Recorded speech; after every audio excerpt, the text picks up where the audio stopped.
pour commencer nos échanges avec notre premier invité, Juvenal Mounoubo, député national élu de Walikale dans la province du Nord Kivu, est avec nous sur ce plateau. Bonsoir, monsieur le député national. Bonsoir, monsieur Jacques. Bonsoir à tous les téléspectateurs et merci pour l'invitation. Voilà, nous l'avions annoncé, nous apprenons que la situation sécuritaire s'est détériorée depuis quelques jours ou ces derniers jours à Walikale.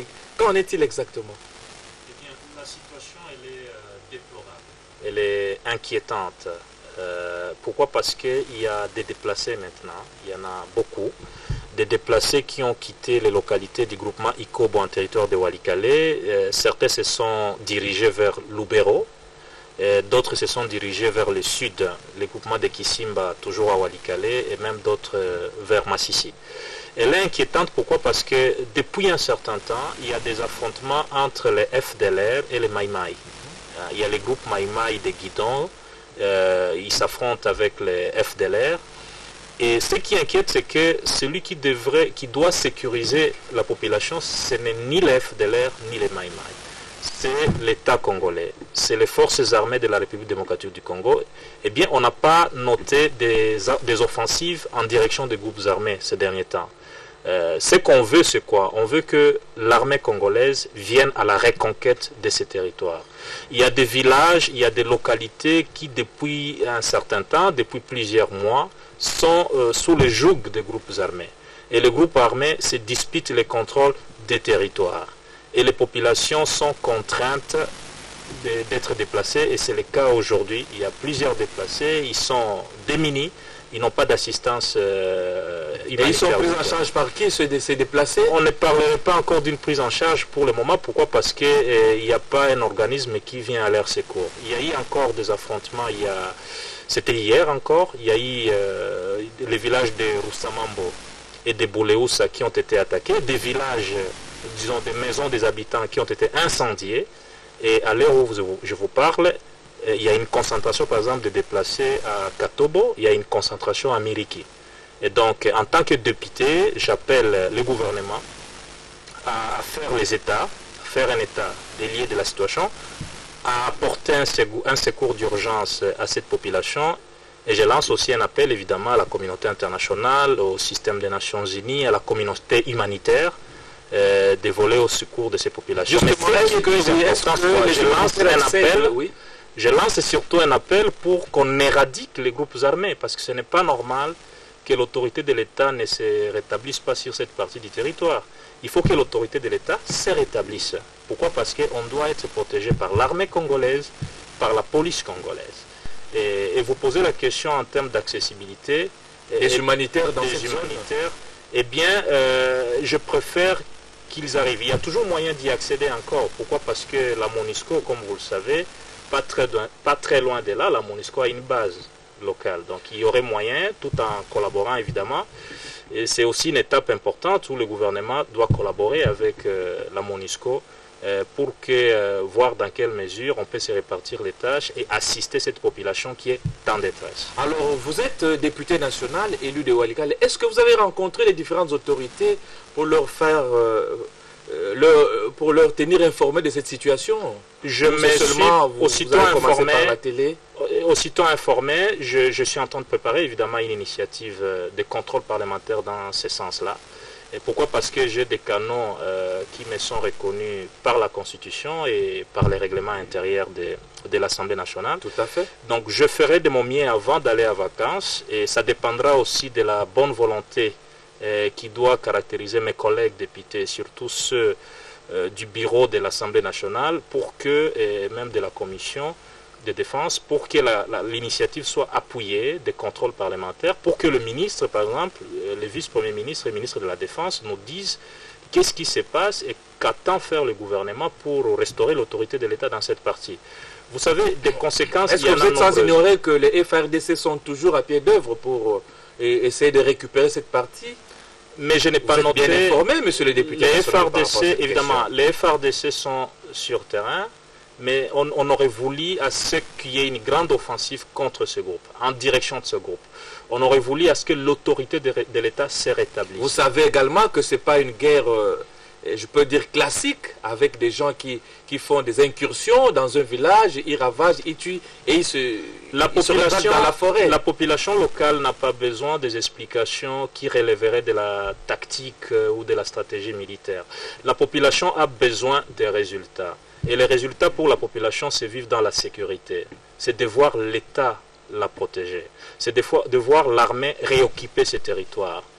C'est de voir l'autorité de l'État de nouveau à ce niveau-là. Pourquoi? Parce que l'administrateur du territoire, par exemple, c'est une dame de Walikale. Elle ne peut pas superviser Ikobo, le groupement de Ikobo. Elle ne peut pas superviser les groupements de Walo Aoroba au sud, vers Ntoto. Je crois que vous entendez parler de la localité d'Ntoto. Il y a des localités, il y a des groupements où l'autorité administrative locale n'est pas à mesure d'aller superviser. Pourquoi? Parce que c'est des localités qui sont tombées entre les mains des groupes armés et il y a longtemps. Moi, le problème, ce qui m'inquiète, c'est que c'est une situation qui date de longtemps. Et ce n'est pas la première fois que nous sonnons l'alarme, parce qu'on l'a fait. J'ai même initié, il y a un peu plus d'une année, l'interpellation du vice-premier ministre et ministre de la Défense, mais l'initiative n'est pas passée. Elle a été bloquée au niveau d'une séance à huis clos, où on a jugé que ça n'était pas opportun.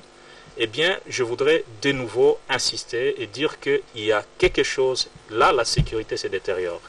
Tout comme il n'y a pas qu'à Walikale, si je peux voir aussi dans d'autres parties du Nord Kivu, à Beni, ce n'est pas encore stable avec les ADF Nalu. Donc j'aimerais que le même réveil qui a été constaté sur le 1-23, parce qu'il faut parler d'un réveil, on a rappelé la question du 1-23 avec insistance.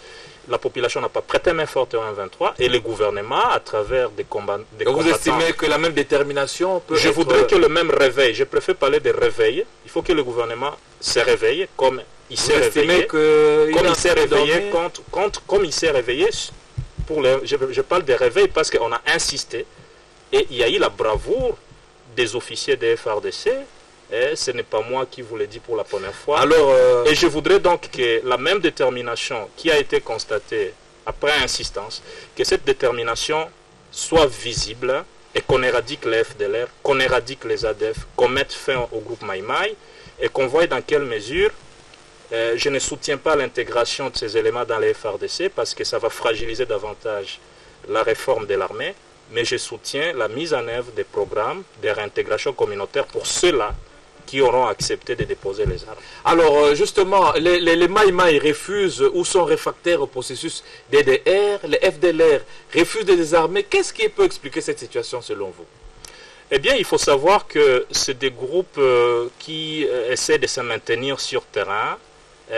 En fait, c'est des groupes aussi qui soit érigent des barrières, perçoivent des taxes illégales, d'autres ont un lien avec l'exploitation des ressources, parce que si vous voyez la carte et la cartographie sécuritaire, elle correspond exactement à la cartographie des ressources naturelles. C'est qu'il y a moyen, et les études ont été faites dans ce sens, même des experts de l'ONU, qu'il y a un lien évident entre l'exploitation minière et la présence de groupes armés. Et donc, il faut couper court à tout ça. Raison pour laquelle, dans un autre chapitre, nous plaidons en faveur de la traçabilité des minerais. Il faut mettre sur pied un système de traçabilité des minerais pour qu'on sache tel minerai est exploité, ça vient de tel puits d'exploitation, c'est étiqueté, on sait qui exploite les minerais, on sait par où ça passe et on sait par où, suivant quel canal, les minerais a été évacué. Alors, il n'y a pas encore assez d'efforts parce que les minerais, par exemple, de Walikale ne sont pas étiquetés. Il n'y a pas d'étiquette sur ces minerais-là. Raison pour laquelle je voudrais insister encore une fois pour qu'on fasse la traçabilité des minerais et qu'on sache qui fait quoi sur terrain. Y a-t-il, selon vous, des mains noires qui tireraient profit de cette situation? Je ne pourrais pas vous donner la liste des mains noires, mais la réalité, c'est que la situation, à l'observer de près, ça profite évidemment à des forces occultes. Ça profite à des forces occultes, mais il revient effectivement aux décideurs politiques, au gouvernement, il revient aussi aux autorités de la sous-région, une autorité comme la CIRGL, la communauté internationale de la région des Grands Lacs, la conférence plutôt internationale de la région des Grands Lacs, de voir dans quelle mesure on peut couper court à tous ces réseaux mafieux qui tirent profit des richesses de l'Est du Congo et qui maintiennent finalement l'Est dans une insécurité grandissante. Alors, on compte, les décomptes par exemple des morts à Beni, c'est maintenant plus de 450 depuis octobre de l'année passée. eh bien, il y a lieu d'arrêter cette machine qui donne la mort à nos populations. Et nous devons savoir que la situation ici, nous nous situons à quelques mois des élections. Et comme vous le savez, parmi les conditions pour avoir des élections, des bonnes élections, il faut la sécurité aussi. Et donc, nous voulons voir le gouvernement davantage proactif. Alors, selon vous, quelle peut être la l'État. solution en tant que député national, puisque vous avez le temps, pendant vos vacances parlementaires, de rencontrer les uns et les autres une piste de solution, selon vous? La solution, c'est de s'assurer d'abord si le commandement qui est sur terrain, c'est un commandement qui peut donner des résultats, le commandement militaire. La solution, c'est aussi de placer les militaires qui sont au front dans de bonnes conditions de vie et de travail. La solution, ça passe aussi par la bonne collaboration entre les forces de l'ordre et la population et les leaders locaux. Pourquoi? Parce que, comme vous le savez, les renseignements, c'est un facteur important pour la neutralisation des groupes armés. Les renseignements, c'est un facteur important pour vaincre une bataille ou pour sécuriser un territoire. Donc, je plaide en faveur de ça, qu'il y ait un mécanisme de collaboration entre, d'une part, la population locale, d'autre part, les forces de l'ordre, une collaboration qui doit s'étendre aussi à la MONUSCO. Comme ça, ces trois acteurs essaient de collaborer dans le partage d'informations, de façon à ce qu'on puisse rejeter, on puisse donner des informations sur la localisation des groupes armés et qu'on évite toute solidarité de près ou de loin avec les forces négatives qui causent la désolation sur nos populations. Alors, Juvenal Mounoubo, vous êtes député national, vous êtes suivi maintenant, en tout cas les téléspectateurs qui sont à Walikale, qui sont dans la province du Nord, qui vous suivent. Quel message vous pouvez leur adresser? C'est un message au fait d'encouragement, parce qu'en tant qu'homme politique, eh bien, élu du territoire de Walikale, élu au Nord Kivu, le message qui peut provenir de moi, ça ne peut être qu'un message d'encouragement. Qu'ils prennent courage. Pourquoi? Parce qu'il y a des efforts qui doivent absolument être fournis et qui sont déjà en train d'être fournis en termes de dénoncer ce qui se passe, informer l'opinion sur ce qui se passe, l'actualité la plus récente, l'actualité qui date par rapport non seulement à Walikale mais au Nord Kivu, de prendre courage, de soutenir tous les efforts qui vont dans le sens du rétablissement de l'autorité de l'État, de soutenir les actions du gouvernement, des FARDC, de la police, toute initiative positive qui vise à sécuriser l'Est du Congo, à sécuriser le Nord Kivu, de les soutenir. Et de ne pas soutenir toute initiative négative qui va dans le sens de déstabiliser la situation ou de créer l'insécurité. Donc ils prennent courage. La victoire, disons, l'ennemi peut vaincre évidemment si les populations plongent dans le désespoir. Je ne voudrais donc pas que les populations plongent dans le désespoir. Il y a lieu de trouver la solution, mais un message le plus important, aussi important que je sais que je viens de dire, doit être lancé au gouvernement. Que le gouvernement soit proactif, que le gouvernement essaie un peu de voir les propositions que je viens de proposer ici, de façon à ce que la même solution qui a été appliquée contre la 1-23, que la même solution soit appliquée contre tous ces groupes-là. C'est possible. Il a été démontré que les soldats congolais, placés dans de bonnes conditions de vie et de travail, avec une motivation, avec un bon commandement, est capable de réaliser des prouesses. Et je ne doute pas que les soldats congolais peuvent arriver à chasser les FDLR. Les soldats congolais peuvent mettre fin au drame que commettent quotidiennement maintenant les ADF Nalou. Et c'est possible de débarrasser l'Est de ces groupes armés. C'est possible. Un autre facteur qu'on ne doit pas oublier, c'est le désenclavement du territoire. Parce que ces groupes armés profitent d'une situation où le pays, le territoire est enclavé. Il n'y a pas de route. Et même le déploiement des forces de l'ordre, comment est-ce que les forces de l'ordre, on les déploie? Parce qu'il n'y a pas de bonnes routes. Résumez le message. Donc, la réhabilitation des routes, c'est aussi un autre facteur important et le gouvernement devrait voir ça avec considération pour que l'Est du Congo soit sécurisé. Je suis optimiste, mais je voudrais être réaliste et je vais, en tout cas pour ma part, donner ma contribution en tant que député. Je vais initier l'action de contrôle parlementaire. Je vais explorer toutes les autres possibilités qu'il faut. Est-ce qu'il faut des contacts avec les décideurs politiques de l'exécutif?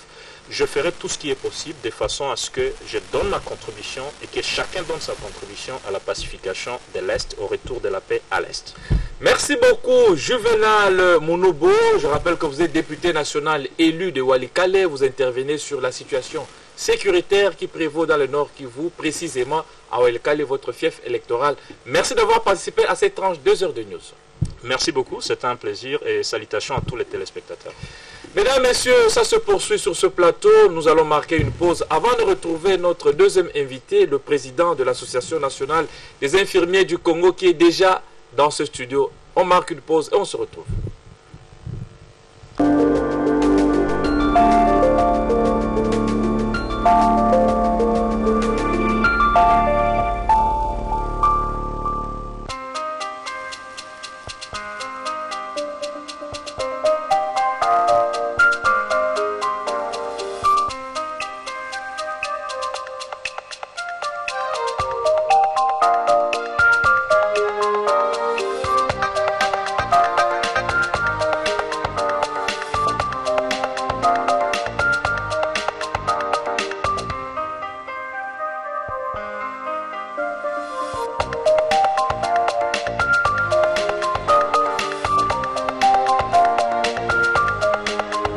Miss VIP Magnetic Perfumes.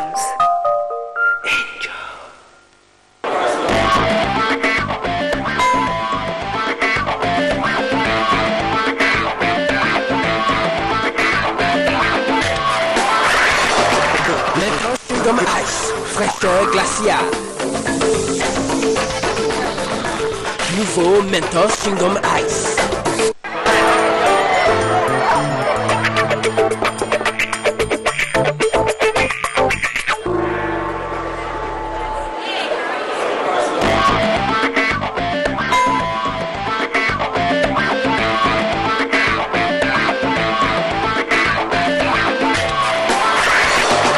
Mentos Chewing-Gum Ice, fraîcheur glaciale. Nouveau Mentos Chewing-Gum Ice. Même les plus petits trous peuvent être la cause de gros problèmes, comme des grosses et douloureuses caries. Le nouveau Pepsodent anti-caries, avec plus de 50% de calcium, aide à réparer les petits trous invisibles avant qu'ils ne deviennent des caries. Alors, brossez vos dents avec la meilleure protection anti-caries de Pepsodent, pour des dents solides et une bouche saine.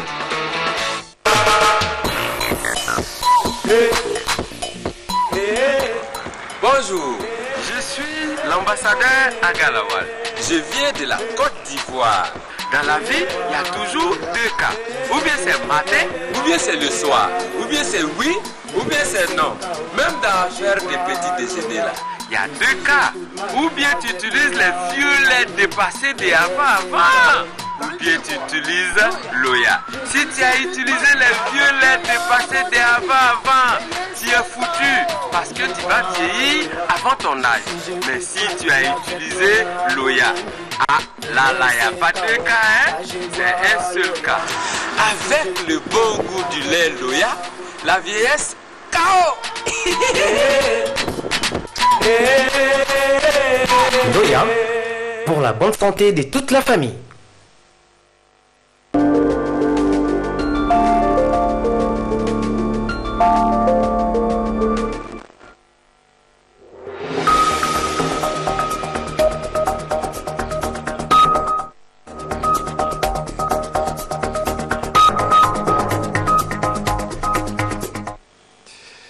Voilà, de retour sur ce plateau, mesdames et messieurs, pour aborder notre deuxième sujet annoncé. Et nous avons déjà sur ce plateau M. Komba Djeko, qui est le président de l'Association nationale des infirmiers du Congo. Bonsoir, Monsieur le Président. Bonsoir, Monsieur le journaliste. Alors, vous avez dernièrement défrayé la chronique avec une grève qui était annoncée, qui était appliquée. Alors, aujourd'hui, peut-on dire que la grève a été totalement levée dans les hôpitaux publics de l'État? Oui, parce que les syndicats ont signé un accord avec le gouvernement. Et donc, il n'y a aucune raison que les gens continuent encore la grève. Donc, la mesure est déjà d'application dans tous les hôpitaux de la République. Est-ce que vous n'êtes pas contredit par le SYNCAS, l'un des syndicats qui affirme que tout est paralysé et qu'il n'y a pas reprise de vos activités dans les hôpitaux? Bon, moi je suis une association professionnelle, je ne parle pas des syndicats. Vraiment, je m'abstiendrai de parler de syndicats. Moi, je parle de ma corporation, la corporation infirmière. Je sais qu'il y a peut-être un problème de communication au niveau de tous les pays, mais moi, je sais que les infirmiers sont suffisamment informés qu'il y a un accord entre les syndicats et le gouvernement et que les infirmiers sont appelés à reprendre le travail. Et pourquoi alors on conditionne le paiement de la prime de risque majorée aux marges qui sortiraient du contrôle de la paie des agents et fonctionnaires de l'État? Bon, je ne suis pas dans les secrets du gouvernement, mais je sais seulement que les syndicats sont dans un contrôle avec l'appui du gouvernement et avec le gouvernement dans les différentes structures des différents ministères et particulièrement le ministère de la Santé, où nous avons toujours décrié qu'il y a des détournements des fonds, qu'il faut donc démanteler les réseaux. Les syndicats ont fait le travail à Kinshasa. Maintenant, ils sont dans les provinces. Certainement, il y a de l'argent que les gens détournent chaque mois, qu'on peut récupérer et donner à ceux qui travaillent réellement. Donc, je ne connais pas les secrets du gouvernement, mais les syndicats ont affirmé qu'il y a beaucoup d'argent qui sont détournés. Et bien, si on les récupère, étant donné que le gouvernement a accepté de les rétrocéder au niveau du personnel de santé, moi je ne trouve pas de problème. Alors, vous avez décrété un mouvement de revendication, une grève, vous l'avez levé. Mais qu'est-ce qui vous a convaincu dans la proposition du gouvernement pour que vous arriviez à lever votre grève? Annoncée et appliquée avec pompe. Ah, monsieur le journaliste, vous m'amenez sur un terrain de parler en tant que syndicaliste, mais moi je ne suis pas syndicaliste. Non, je vous demande simplement de dire la vérité sur ce plateau. Non, non, c'est la vérité. Une vérité non, qui vous affranchira si on doit recourir aux Écritures. Ah. Bon, moi j'ai lu les syndicats ne sont pas des petits messieurs, hein, ce sont des responsables. Ils ont eu à discuter avec le gouvernement, ils ont vu la bonne foi du gouvernement, ils ont signé des accords. Donc, moi, je n'ai pas à dire c'est vrai. Qu'est-ce qui vous a convaincu? La bonne foi, c'est tout dire, et passez-moi le terme, peut-être rien dire en même temps. Qu'est-ce qui vous a convaincu exactement, monsieur? Ce qui a convaincu les syndicats, c'est qu'ils sont dans l'action. Ils sont en plein contrôle de tout ce qu'il y a comme argent qui sort en termes de rémunération, prime ou salaire. Donc, ils vont contrôler qui est réellement payé, qui n'est pas payé, et qui touche réellement le salaire et la prime. Mais on va dégager certainement. Hein, c'est un secret de polichinelle. S'il faut dire qu'il y a des détournements des fonds, on connaît les opérations qui se passent. Et les syndicalistes sont mieux placés. Ils ont donc, ayant déjà travaillé à Kinshasa, dans les structures de la santé particulièrement, ils ont vu ce qu'ils ont vu. Ils ne nous ont pas donné tous les détails, mais le gouvernement nous a dit qu'ils ont pu récupérer 10 milliards de francs congolais. Donc moi je crois à cela parce que les syndicats étaient là-dedans. Et je crois que les syndicats ont été suffisamment informés de ça. Ils ont vu parce ils sont dans la commission de contrôle. Ils ne sont pas à l'extérieur, ils sont dans les commissions de contrôle. Même si les membres du gouvernement qui sont là-dedans, les fonctionnaires, peuvent chercher à cacher la vérité, mais les syndicalistes, ils n'ont aucun droit de cacher la vérité. Et certainement, il y a de l'argent. Alors, monsieur Komba, il y a un couac quelque part.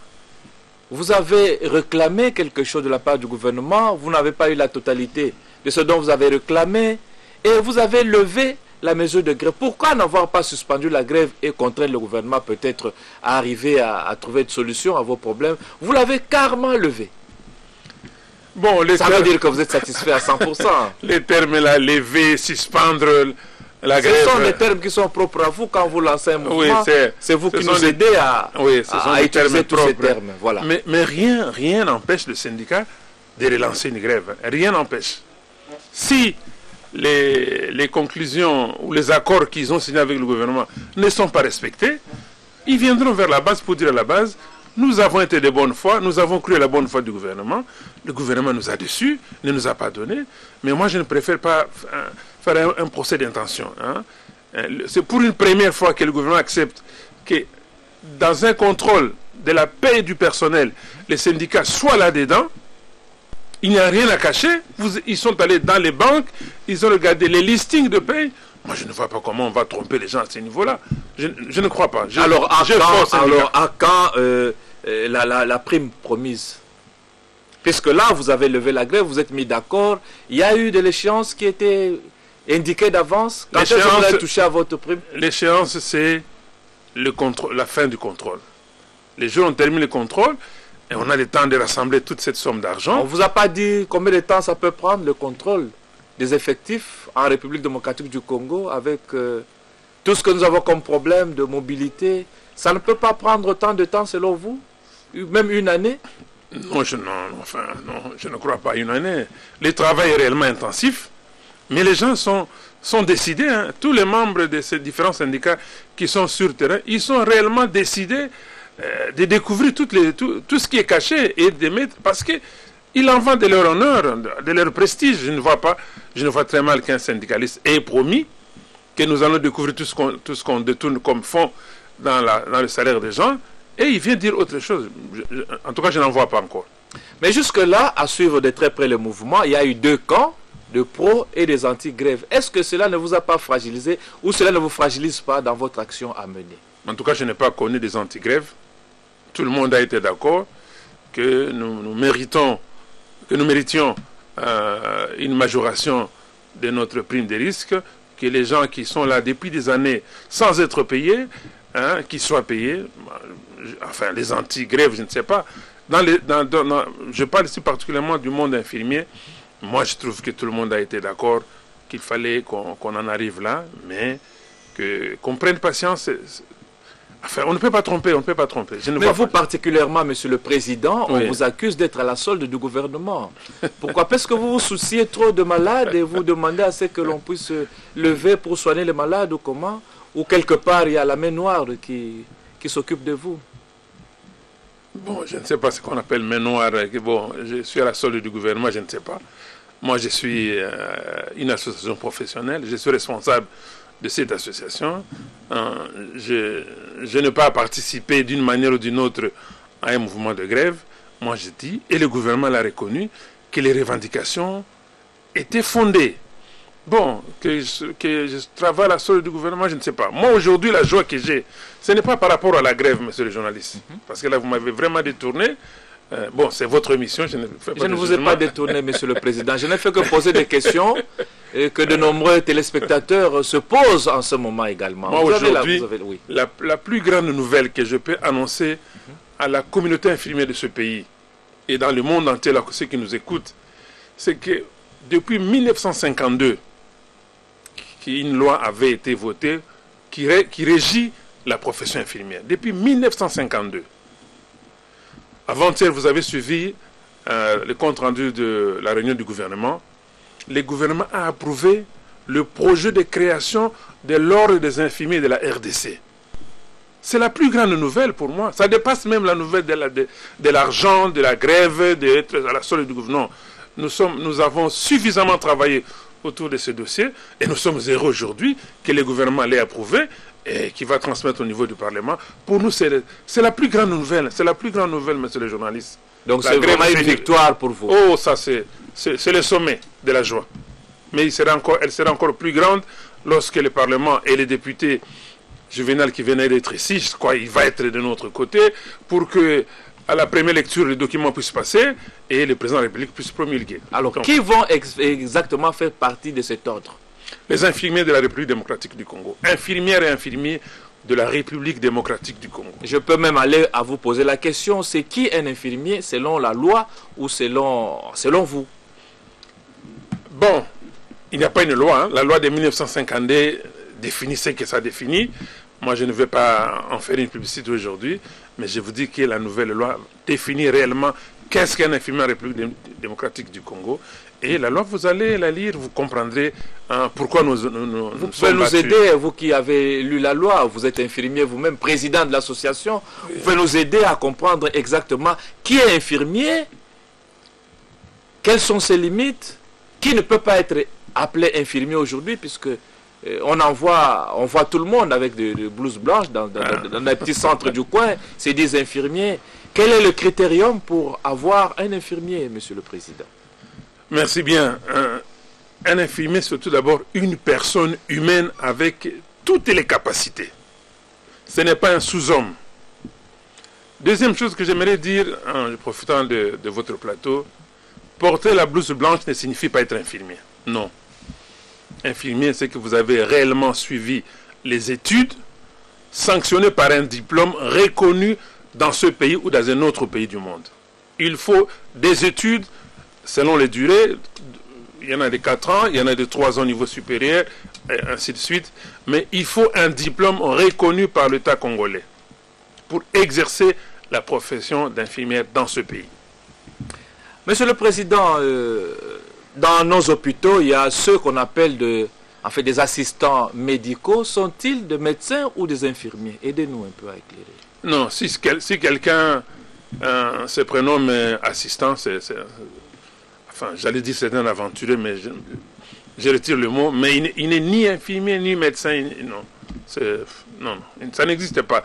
La nomenclature congolaise ne reconnaît pas cela, et même la nomenclature internationale ne reconnaît pas parmi les professionnels de santé quelqu'un qui s'appellerait assistant médical. Ça n'existe pas. Alors, Monsieur le Président, quand vous négociez avec le gouvernement, est-ce que vous aviez évoqué aussi les conditions de travail des infirmiers? Qu'est-ce qu'on doit faire aujourd'hui pour maximiser votre production, votre service? Oui, merci pour la question. J'aime toujours dire que les milieux par excellence de travail de l'infirmier, c'est l'hôpital, c'est le centre de santé. C'est les milieux naturels même pour travailler pour un infirmier. Donc, lorsqu'on améliore les conditions de travail dans l'hôpital, de belles infrastructures, avec le matériel qu'il faut, pour nous, on a amélioré les conditions de travail de l'infirmier. Et nous avons vu qu'on est en train d'inaugurer un certain nombre de centres de santé dans ce pays. On est en train d'équiper des hôpitaux, de réhabiliter des hôpitaux. Pour nous, on nous donne le meilleur milieu de travail pour l'infirmier.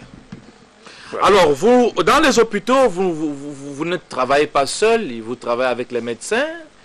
C'est vous qui avez réclamé. Dernièrement, les médecins ont continué à travailler normalement. Est-ce qu'à un certain moment, vous avez estimé qu'il y avait une politique de 2 poids 2 mesures dans le traitement de médecins par rapport aux infirmiers dans ce pays? Bon, ça va étonner les gens, ce que je vais dire maintenant là, mais il faut éviter la comparaison. Nulle part au monde, on paie les infirmiers comme les médecins. Nulle part au monde. Hein. Soyons sincères. Mais nous avons besoin d'une justice distributive.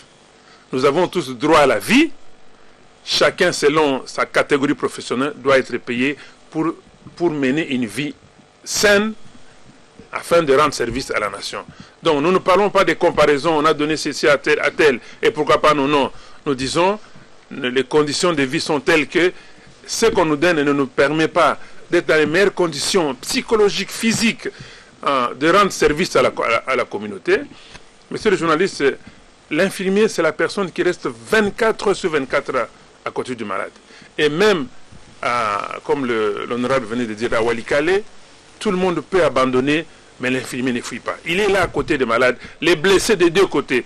Parce que nous soignons sans discrimination aucune.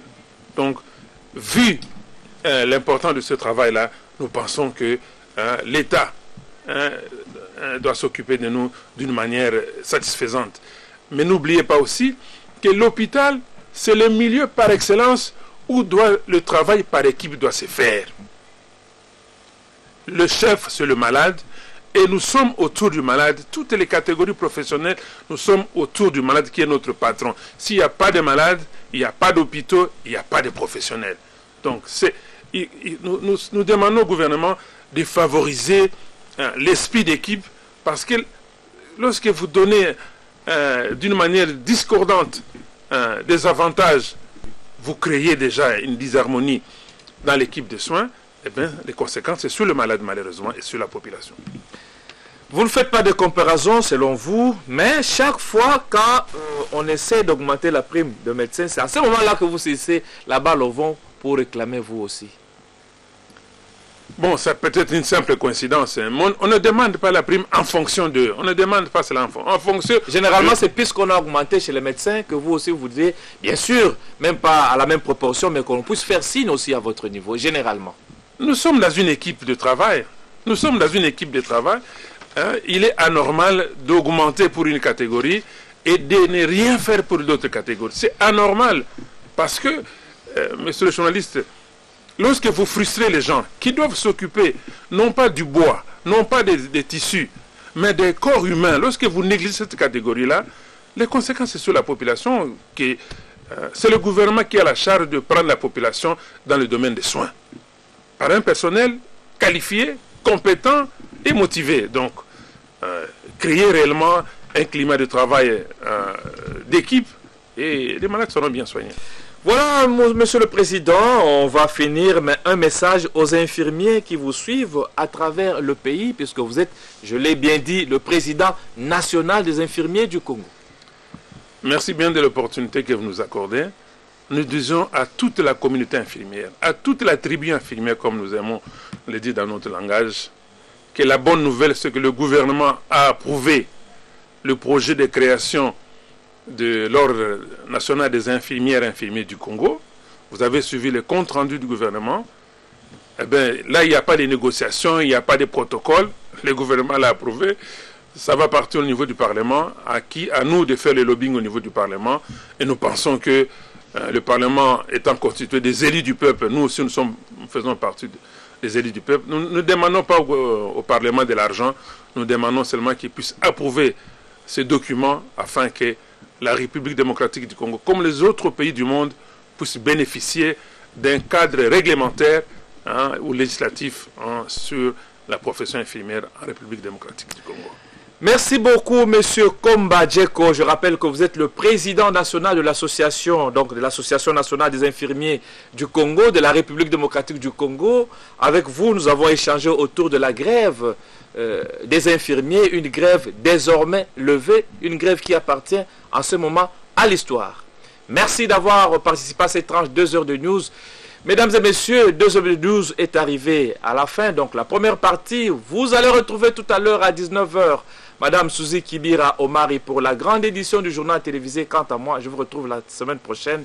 Mais on marque une pause.